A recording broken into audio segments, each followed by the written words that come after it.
fiction, science fiction, horror, fantasy, crime, LGBT, thriller.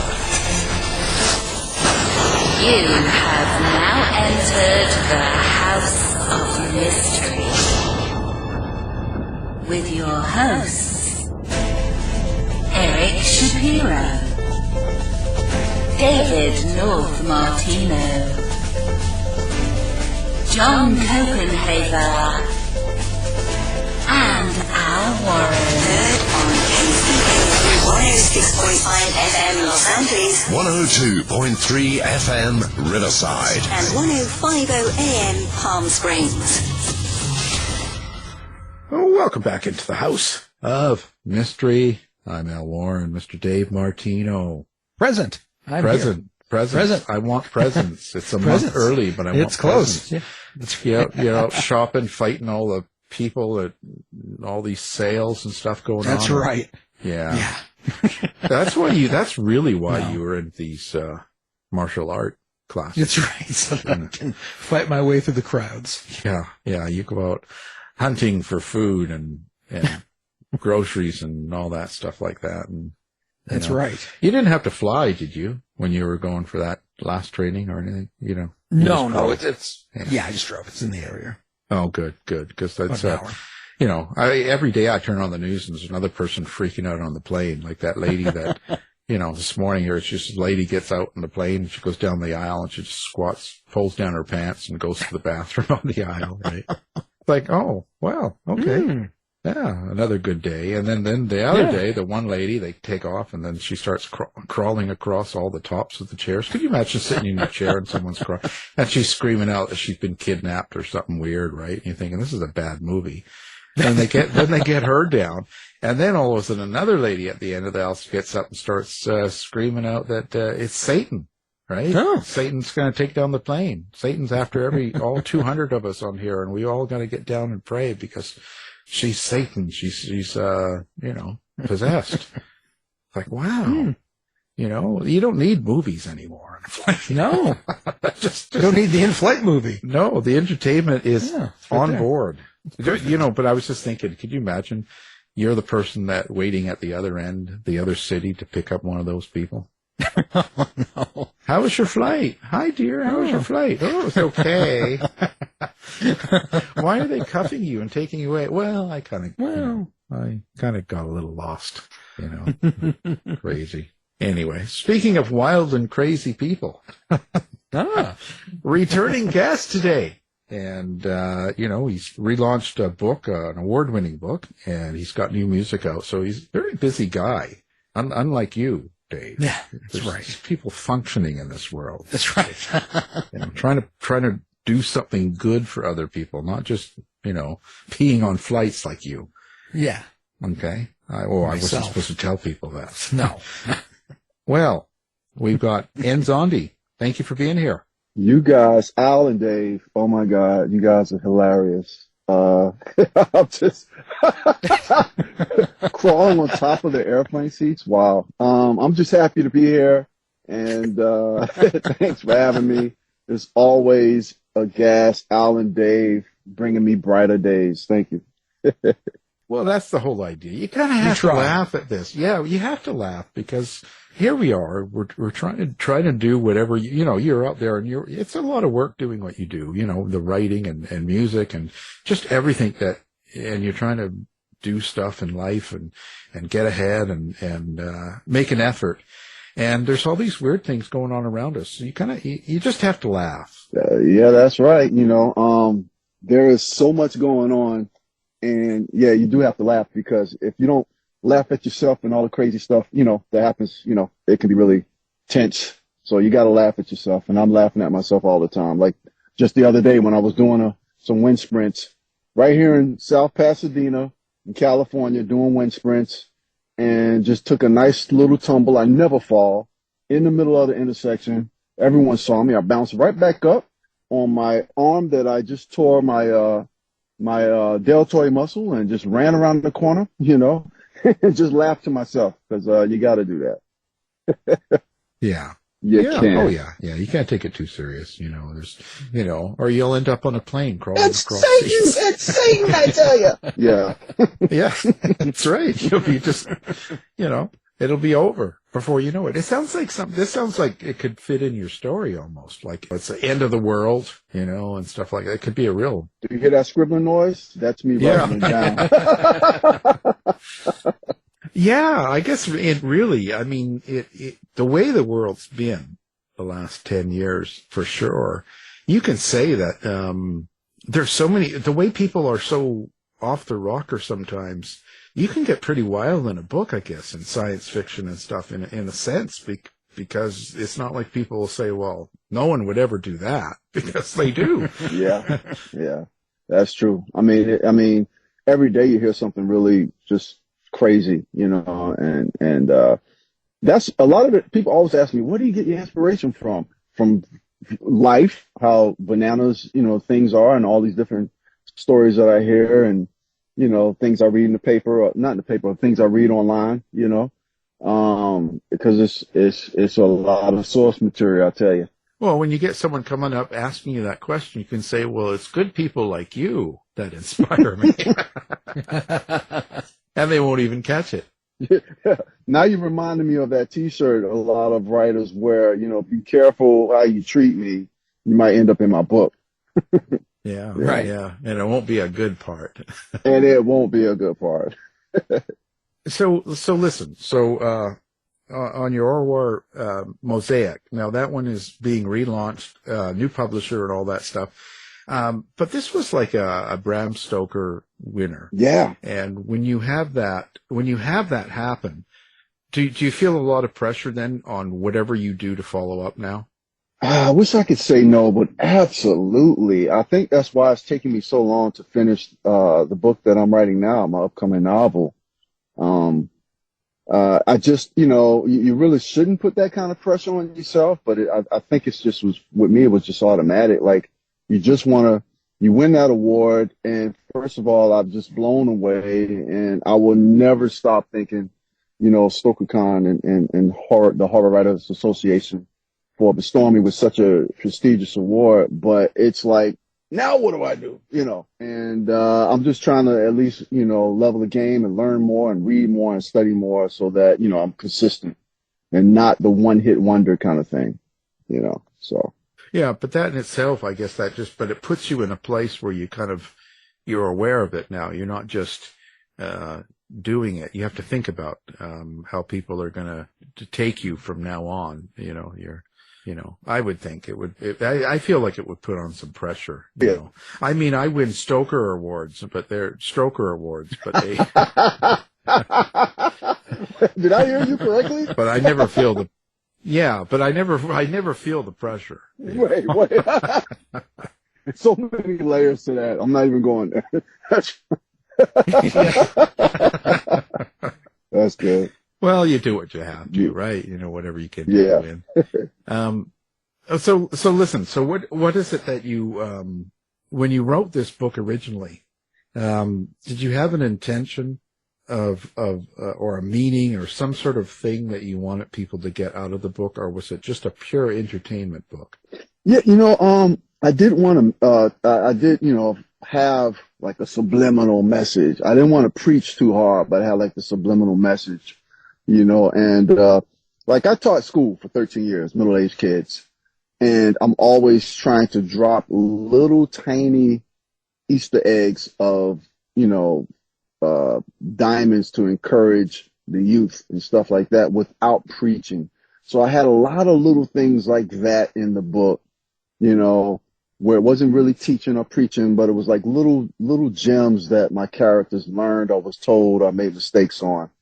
A lot of those. But, for the most part, I think, I don't know, I just, maybe I'm wrong, but I just feel like every writer has like something that they really want to say, but they do it in the art of storytelling, something that they want to say to life, their ideologies, or, something that came to them that they feel is really important. They have to share with the world. They just do it in the art of storytelling. So I did the same thing. Yeah, of course, I always want people just not to pee on the aisle in plane, because I just like, one of my I'm like, come on, it's nasty. I walk around that. I mean, God. But this is it's kind of a dark story that you've written. Is there a reason that you've got, is there a reason you go that way? Is there like having a horror or that kind of a novel? You start writing a story and you just put it down. And I think I know that after studying and reading tons of books in your genre and watching tons of television in the different, genre specific areas that you're interested in, you have this entire encyclopedia of things in your mind. And so if you just sit down and just start writing and just trust that whole process, of course you got to clean it up and edit it and that kind of thing. But, things just unfold based on all the stuff that you've experienced. And it's the same thing. I didn't really sit down and say, I'm going to write a book about, with the subtext about trafficking children. It just kind of evolved as the story evolved. I wanted to write, my first book took place in Hawaii with a Hawaiian girl and non-African American girl. And I wanted this book to focus on the African American culture or the African culture or the Black culture. So I made it in Ghana, and it just kind of unfolded. What are some of the things that are happening in Ghana? What are some of the things that are happening in this culture? It came up, with the human trafficking. And it might have been just that I had watched a police show, I don't know, the week before or something. I started writing it, and that police show had human trafficking in it. I can't even remember. I have no idea. But, it is what it is. How do you get into the heads of your characters, the people that you write, and how to make them sound and feel real? So I love that question. And a lot of times they get in my head, and I know that sounds Nirvana-ish, but what happens is, a lot of times when I'm driving, or on a long drive, which is pretty much every day, or I sit in the park, which is at least 3 days a week, I turn the radio off when I'm driving, and I go in my head what the character is going through. And sometimes I'll say, no, my character wouldn't do that. Or sometimes it's just like a epiphany. I'm like, oh my God, that's the person who killed so-and-so. That's the person who did it. And I just kind of find the character, like whatever character it is, if it's my main character or a side character or an antagonist. And I start in my mind with this type of person. Who are they? What do they do? What would they say? How would they react? All the way sometimes down to, are they a Prada girl or a cowboy boot guy, and if they're a cowboy boot guy, then they must drive a truck. And if they drive a truck and they're a cowboy boot guy, then he probably, choose snuff. And if he choose snuff, he probably listen to country music. If he listen to country music, then he would wear a denim jacket, And then all of that stuff just kind of, his language and what he says and how he looks at stuff would spill out differently from, a character that was brought up in, I lived in on Madison Avenue. I lived, or somewhere in Midtown Manhattan. Who grandmother, had a fur factory. So all those different things, depending on who my character is and where my character came from, or the demographic of my character, helps me mold who that person is and what they would say. When I started out, I remember when I started out writing, and I hadn't even written my first 100,000 words.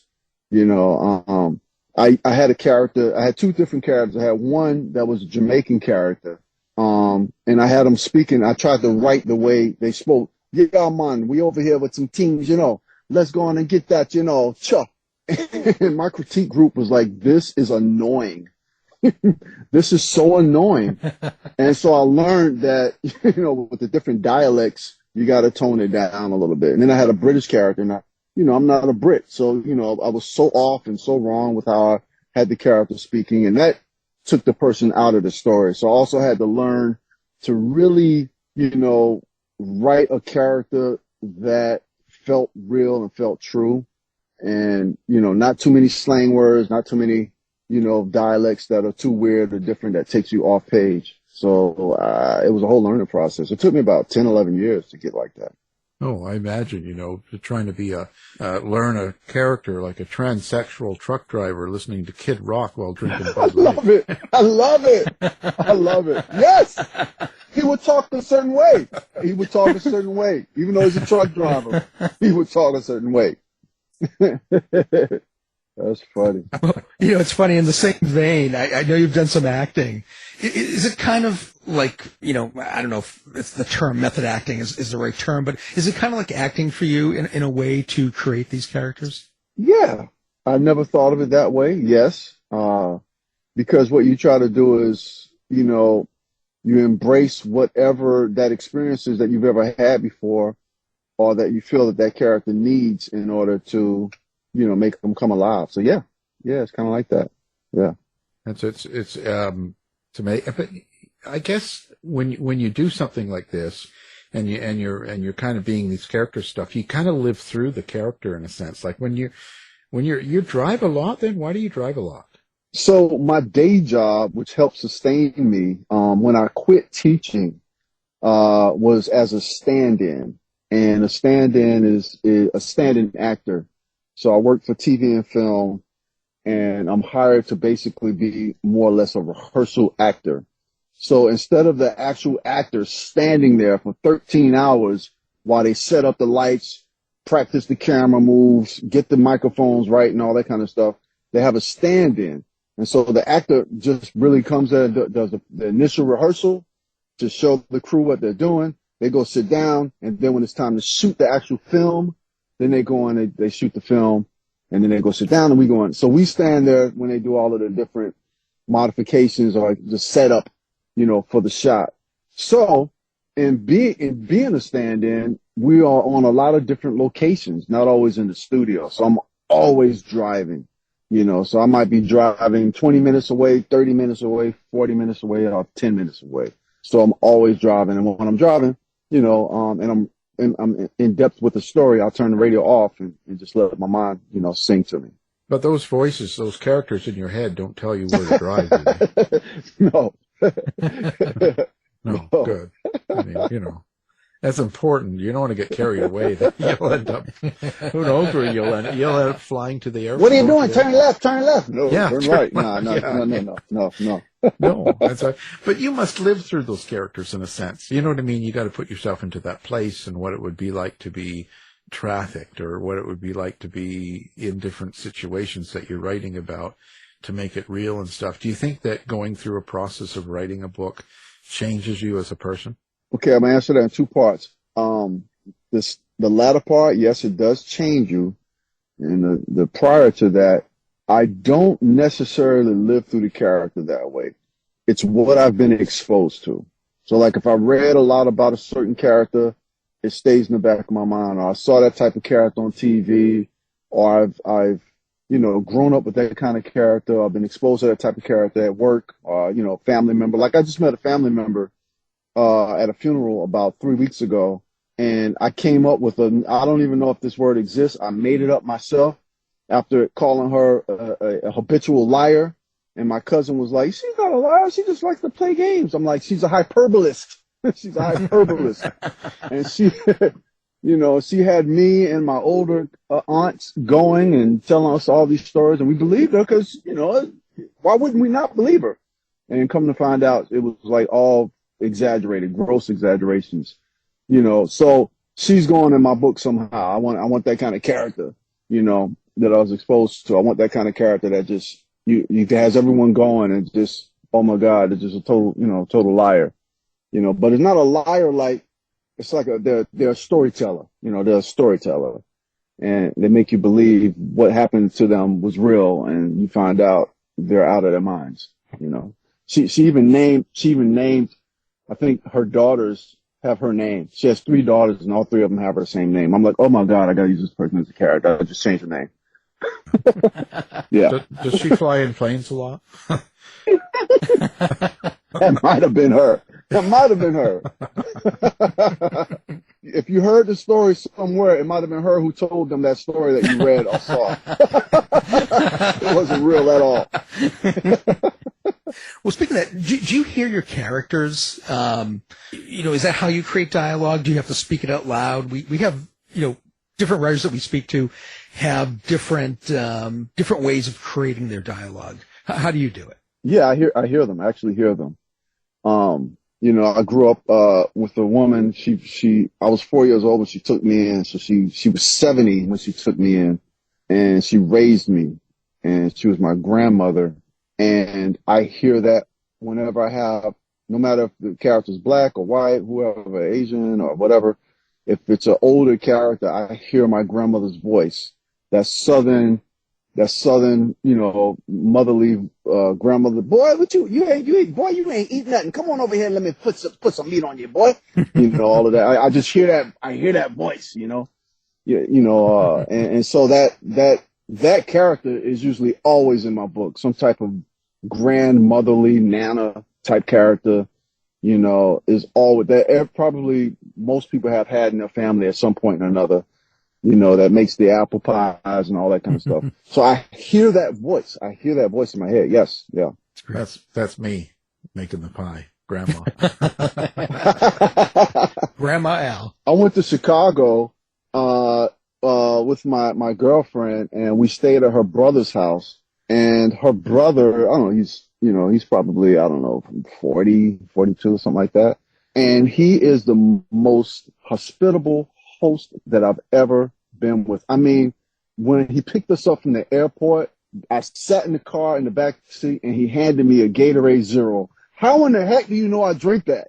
So the bathroom, he had the exact Irish Spring soap that I like to use. He had my hair stuff. In the morning, he cooked me pancakes with eggs, with cheese, just how I like it.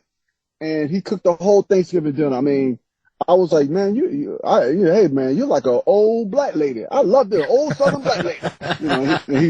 He's Jewish, so it was really funny. He just thought that was funny.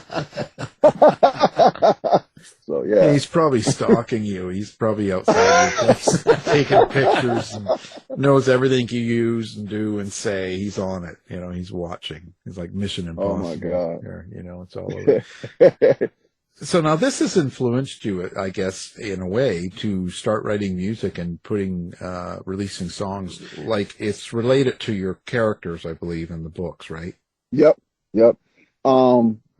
I had, so the book I'm writing now is called New Year's Dead. And, it's about, a group of teenage shapeshifters that travel to parallel worlds and solve paranormal crimes. And the people that they have to emulate or take over their lives is a group of young a rock band. And so a couple of the songs that rock band sings ended up inspiring me to write a song. I used to do music a long time ago. I did music for about 20 years and realized I sucked at it. And that's when I kind of left it behind. But, and then over those 20 years, I've developed a lot of incredible, relationships. So I was able to call up, David Moreno, who plays drums for Puddle of Mud.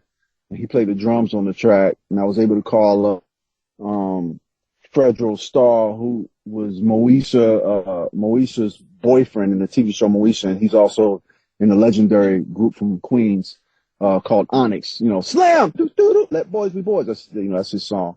And, he got on the track when we used to watch True Blood together all the time. So he knew I did like a whole vampire kind of thing with the book I'm writing. By the way, and they're I don't call them vampires, my characters, but they need blood to sustain life. And so, he knew that. So he wrote a verse in my song. It's a rock song called Teenage Rockstar that kind of caters to how blood sucking the industry is, and how they can suck the blood out of the teenagers and want more and more and more. So yeah, so that song came out about a year ago. I just released the remix to it last week, along with another song that's inspired by the Joker, the most recent Joker, and it's called Freak. So yeah, I'm just having a lot of fun, man. Yeah. So it's on about 300 independent radio stations Some are on the dial and some are online. And I never, ever, ever, ever thought that I would get songs on the radio. I mean, you dream of it, but this is like, wow, you know. So I'm just, I'm doing my thing, man, and building a brand here. So let's go. Yeah. Well, you'll be opening up for Cher. I love it. I love it. I love it. You'll be doing that next. You know, Man, she'll be opening listen, I for would you. love to do not about that, but I would love to do a song with her. How about that? Well, A dance song. Yeah. How about that? Dave, give her your phone. Give him her phone number. Just, I will off air. Yeah. No yeah. problem. Yeah. Are you big paranormal guy then? Are you into all of the paranormal and as you say, vampires and stuff like that, even though you don't call them vampires, but enhumans. So I'm the worst geek that ever lived because most of the geeks I know every tidbit about whatever they're geeking about. I'm a Spider-Man geek. But if you ask me about issue 3, who was the writer, this and that, I do not know. I like the story. I have hundreds of Spider-Man comic books. I'm a Cowboys geek, so I love sci-fi. I love horror. I've done, whenever I do classes on them, I do some speaking engagements. I have to study a lot. I have a lot of notes when I speak on it. So yes, I am a sci-fi guy. Yes, I love horror, and paranormal and things of that nature. But I'm not like, so who directed this and who directed that? Unless it's like Alfred Hitchcock, something like that. I'm like, I don't know. So yeah, I love all of that stuff. Love it. Well, you've written, you're just writing about, the metaverse, parallel worlds. What about the metaverse and parallel worlds and stuff of that nature? What pulled you to write these stories? I don't know. I just love it. It's kind of like saying, why do you like strawberry ice cream over, butter pecan? I don't know. It just tastes good. And so, I just love that. And ideas come to me and, it just flows. It's kind of like how this is what you're meant to do. I've done music 20 years, no hits, so I'm like, okay, that's something I like to do. It's fun, but the writing, awards and nominations, okay, this is my thing. This is what I really love to do. And, I don't, in my books, I don't even call it the metaverse. I call it the neuroverse because my characters, kind of like Carbon, what's it called? Not Carbon Copy. There was a sci-fi TV series that came out, I think it was 2 or 3 seasons, Carbon something, where they have neural implants. So my characters have these neural implants, but I wanted to take it further. Not only, can they communicate through the neural implant, like being online, but they can call each other, in their mind. They can go into virtual worlds in their mind. They can go to school with the implant, in a virtual environment. They can do surgery, all kind of stuff. And so I love that kind of world. And, there's so many different things you can do with it. And each person can have their own little recipe and have their own uniqueness. And it's just, there's enough, food for everyone to eat, so I just love that. So yeah, mixed in with a little bit of fear and horror, not necessarily, the slasher kind of horror. But although I do have a little bit of that in my first book, but more like the horror that where, you're freaking, you don't know what's going on, the fear of the unknown. I love that. Yeah. More the suspense sort of thing, tension. Yeah. I love that. Yeah, I love that. Do they have planes there and do people fly and crawl across and is there Satan and all that in your other universe? That's a great question. So what I've done is I've developed parallel worlds. Some worlds are twin worlds. Some worlds are parallel in different dimensions. And in my mind, when I look at Star Trek I love Star Trek, and, they go to different worlds, they always end up, they go to their different worlds and whatnot, and there's no problem. But I'm thinking, what if some of the worlds had different physics? So you can't necessarily go to all the different worlds and not disintegrate. You know, if they had completely different physics, it might be different. So that's why I have shapeshifters. I'm like, shapeshifters can go to any world, even if it has different physics. You know, they won't disintegrate. You know, the molecules are a little different. You know, so that's the reason why I came up with that idea. So some have the twin worlds may have planes, but the parallel worlds may not have planes. So, like, we call it hell. And in another world, one of my other worlds, a song I just finished and mixed and mastered today called "On the Rocks." Well, the rocks is hell in this alternate universe. You know, so they call hell the rocks. So yeah, some things are different, some things are the same. You know, some worlds the president is Donald Trump, and other worlds is Tupac. You know, so I like being able to kind of do that and keep some of the similarities and make some of the differences, you know, very different. Isn't it cool? It's fun, right? I want to be in Tupac, but I mean, it's gotta be more fun. You know, I have it on my outtakes. It didn't make it into the book, but there's this scene where, you know, they're in a different world and they're talking to the character of that world, and they mention, I had Tupac, but I changed it. You know, it's not even in the book anymore. But you know, Tupac, you mean the governor?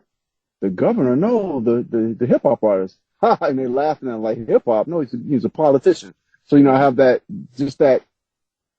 kind of play with words and how different people look at. We've seen it before. I've seen it before in different types of, you know, TV shows and whatnot. Yeah, so I love doing that. It's fun.